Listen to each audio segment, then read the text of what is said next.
So I've been putting fluids in the engine, starting with the coolant, so it's all filled up, and I've got the level set so that about an inch below where it says Canton there is just above the top of the water jacket and the cylinder head, and it's the top of the radiator core. Now the way these coolant recovery tanks work is the bottom is plumbed into the low end of the system, and then the top is plumbed into the high end of the system, and as the coolant expands, because water has a positive coefficient of expansion, so it'll be about 4 or 5% typically expansion from cold, as much as 6% if you're at, say, 250 Fahrenheit, which will never get that high, but anyway, at 190 or 200 or wherever it'll be for this engine, typically it will probably only expand 3 or 4%, but I've still got lots of room in this thing. It only needs about 1/3 of a liter expansion capability, and I've got over half a liter there, 2/3 of a liter of expansion. This is mounted maybe lower than I'd like, but it's the perfect location for me, so I'm happy there. I've just discovered a bit of a problem. So I'm plumbed in at the top, at the highest point of the system, which is ideal. So above the top of the cylinder head. Normally, you know, the radiator on a stock car sits right at the top here, but my rad's down 3 inches. So this would no longer be absolutely the top. It would be close to the top, but not absolutely the top. So this is where I want to draw any air out of the system back to the recovery tank, and on the bottom it's plumbed in, you know, down lower in the system here. But there's a problem that I've discovered, and that is that when I apply power, so I'll do that now with my little temporary battery here. So that's with the fan on full blast. It's a pulse width modulated control down there, and it will speed up and slow down, turn on and turn off depending on what the conditions are. So for instance, when the engine's cold, it just pulses on every 10 seconds for one or 2 seconds. But anyway, this connection point here is under so much pressure coming out the side of the block, and that's such a big line that I'm getting coolant spilling out of there. See if I can just leave this connected, and then see if I can, oh, I'll have to get a flashlight, 1 sec. So I'm putting in trans fluid and then the break-in oil. This is the BG UltraGuard full synthetic that is recommended by the German transmission guys that built me my 020 transmission. And so I'm going to put 4.3 US pints, which is 2.03 liters. So I have to just put a little bit from the third bottle in. And then the BR, this is the Gibbons oil, and this is really highly regarded, and so I'm looking to put this in just for, you know, 100 kilometers or something, just the first break-in period. It's a conventional high zinc additive break-in, what they call ZDDP, and it's going to be replaced with full synthetic BR oil afterwards. So anyway, I'm just going to put those in. I've taken out the distributor cap. I can just pop this off, and the gear is gone. I've pulled it out, and I've got a shaft that Josh Arnold has given me. I'm going to TIG weld on a socket head to it so I can attach a 1/4 inch drive shaft with a universal joint and then spin that so I can put the oil in the system and then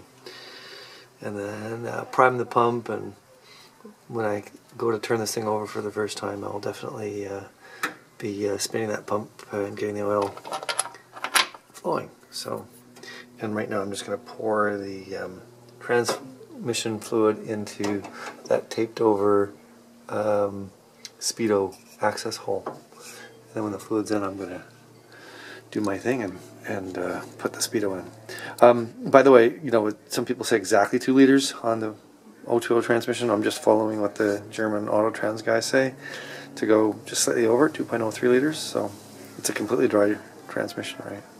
So this is before and after. So this is what the 16 valve oil pump drive shaft gear looks like. So this meshes with the intermediate shaft, and it's got the splines in the middle. And then just after machining, you know, take off the splines. And this tool, what I'm going to do now is I'm going to TIG weld. I'm going to remove some of the chrome off this using the lathe, and then I'm going to TIG that on. And then after that's been TIGged, I can use just a universal joint and a bunch of 1/4-inch drive shafts onto a drill to spin the oil pump and make it easy to take in and out. This, once you pull the cap off, you know, you just use a magnet or you pry it out. If you want to make a little tool to pry it out, a little tricky. But yeah, once you get that gear out, it just pops out. Then you twist out. Actually, clockwise it pulls out. Then you can pop this in and spin it. So if the engine's been sitting for a long time, it's good to get the oil pump primed and oil flowing through everything before you fire up an engine if it's been sitting for any length of time, or especially if it's never been run before. So anyway, there you are. So that's the tool. We'll see if it works now. Pop it in and give it a spin.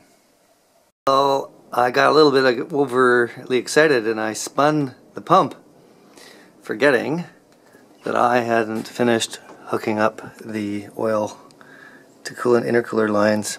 So I just pumped a bunch of oil out. Ha ha ha.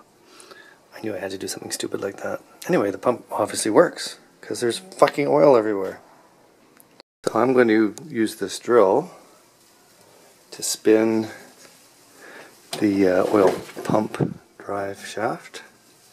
I see I can turn it by hand here.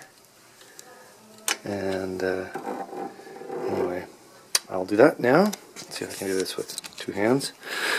Grab the drill and stick the 1/4-inch socket in the end. So once it's in, there it's in now, I can spin away. You can hear the oil actually move around.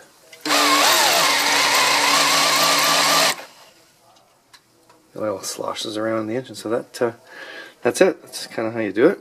And you don't get a lot of oil pushing up into the cylinder head for a couple of reasons. One, the oil's cold and it's thick, and 2, it takes a lot of pressure to push the oil through the lifters and all the rest of it. So until this engine is running and spinning a lot faster than, like, there's quite a bit of horsepower required to spin the drill once it's primed. You know, when you first spin it, it spins quickly, and then it quickly primes, and then it slows way down. So anyway, this is a great way to keep your engine healthy if you haven't had it running for a while, or if you're like me and you haven't fired it yet. So there you go. The other thing is, I get the Bozo award. I pounded in the oil dipstick tube running between cylinders 3 and 4, forgetting that I have this crankcase ventilation breather filter. It's right where the tube was. So after pounding it in, I had to get it back out. So now it runs between cylinder number 1 and 2 and clears everything. So just a pain in the ass, but got it finally to work. And I talked to Josh Arnold, the guy that built the engine. 4.7 quarts is the normal amount of oil for this engine, and I have 5.5 in, but that includes the external oil cooler and lines and things, so it's about right. I probably overfilled it by maybe 1/4 quart, which isn't life and death. Next time I'll warm the engine up and then, you know, wait 3 minutes after it's been turned off to check it like you're supposed to according to the manual. But I don't have the engine running right now, so anyway, there you go. That's it. I'll unplug this and set it back down, and now I'm going to do some mounting of the ECU, finish mounting it.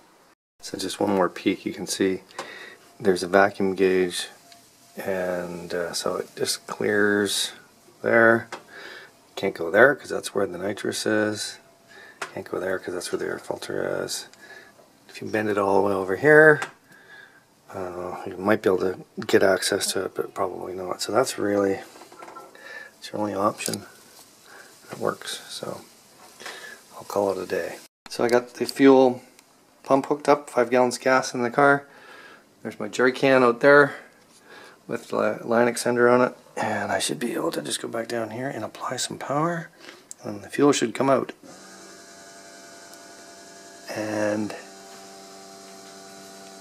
it's filling that tank. I'm just running it to get maybe a half a gallon of fuel through it, just to get the crap out of the line. Lots of gross stuff in that line. Here we go, it's good. So once I've got, as I said, about a half a gallon, I should be, there's actually quite a bit of crap in there. So anyway, I'm happy. Oil's in there, trans fluid, coolant, fuel. I'm ready to get this thing wired up now.